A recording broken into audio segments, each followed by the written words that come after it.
Ang mga lalaki at babae ay parang dalawang magkaibang species pagdating sa away. Si babae naman, gusto munang maglabas ng sama ng loob at maramdaman na naintindihan sila bago pa man isipin kung paano aayusin ang problema. Si lalaki naman, parang repairman na agad hahanap ng solusyon kahit hindi pa niya alam kung anong sira. Kapag may alitan, ang babae gusto agad pag-usapan. Habang ang lalaki gusto na munang mag-teleport palayo para makapag-isip. At habang ang babae ay nagpuproseso ng emosyon at malalim na kahulugan ng nangyari, si lalaki ay busy sa pag-iisip kung kailangan pa ba talagang ayusin o baka naman gutom lang silang dalawa.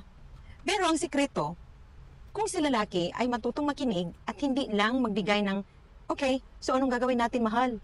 Or si babae naman ay bibigyan ng oras ang lalaki bago siya bumbahin ng tanong, baka sakaling mas kaunti ang away at mas marami ang lambingan. So, I hope nakaka-relate kayo niyan at naiintindihan natin kung ano talaga ang takbo ng utak ng babae at ni lalaki. At sana makakatulong to sa atin na kapag meron tayong mga alitan, is we will understand each other better instead of reacting right away. So, let's respond and let's not react. I hope this would help and yun lang ang mabigay ko sa iyo today.